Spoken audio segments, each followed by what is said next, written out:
دول كانوا قافلين الشارع خالص.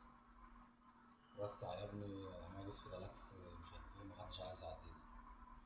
حد قدامي كنت مزعل الواد اللي شغال معاهم، قاموا موسعين الواد طلع قايل للمعلم بتاعه. على ما انا وصلت عند البيت لقيت المعلم بتاعه جاي ورايا، متكلمش معايا، مسك فيها على طول. وانت ما تقولش وانت ما دعيتش وانت قاعد يشتم ومسك فيا. وفجأة لقيتهم جايين عليا بسلاح ابيض، وانا كان معايا الحريم بتاعتي، ما كنتش عارف انا ادافع عن الحريم ولا ادافع عن نفسي ولا. لحد ما ربنا سخر لي ناس كده، ناس جت جريت عليا، قاموا مسكرين قاموا محجزين. العيال جريوا على الشارع بره، قاموا جايبين سلاح ناري، جايبين فرد وبندقية، وقعدوا يضربوا علينا وحدفوا علينا طوب وإزاز.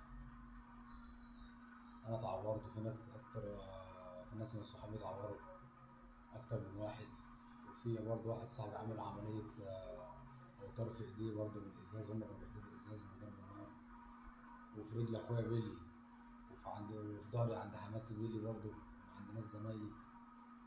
ووضع خبراتي واخد بيلي في رجليه. لحد ما أختي جت هي راحت على اسم الشرطة عندنا، فبلغت، فهم نزلوا جري علينا. أحمد بقى عبد الكريم برضه الله يبارك له، أيمن بيه، نزلوا برضه الشارع. العيال عرفت اللي فيه حكومة جاية، ففضوا الاشتباك، جريوا.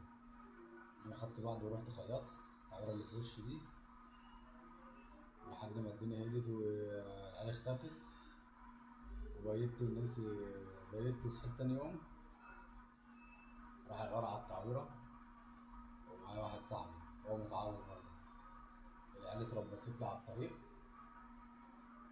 كانوا نازلين علينا وهما في العربية، واحنا على المكنة، وقعت على الأرض، قاموا قاطعين لي كف ايدي. مجريتش بالدنيا بقى، معرفش صاحبي راح فين، ومعرفش ده جري منين، ومعرفش راح فين. أنا اتفاجئت إن أنا إيديا اتقطعت. فجأة ناس زمايلي في نفس الوقت قاموا واخديني، بعد ما الناس طلعت على العيال ديت والعيال جريت سابوا عربياتهم. الناس خدتني من زمايلي على الترعة التانية، خدوني ودوني المستشفى. جيت هنا المستشفى وإيديا جت بعدها بنص ساعة، أنا ما كنتش أعرف إيديا فين أصلا.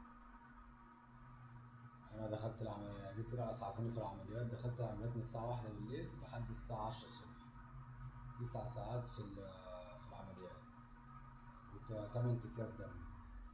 أنا ما كانش فيه دم في جسمي خالص، اتصفيت. بس وأنا بطالب بحقي، مش عايز أكتر من كده يعني. أنا راجل سمكري وعلى الله.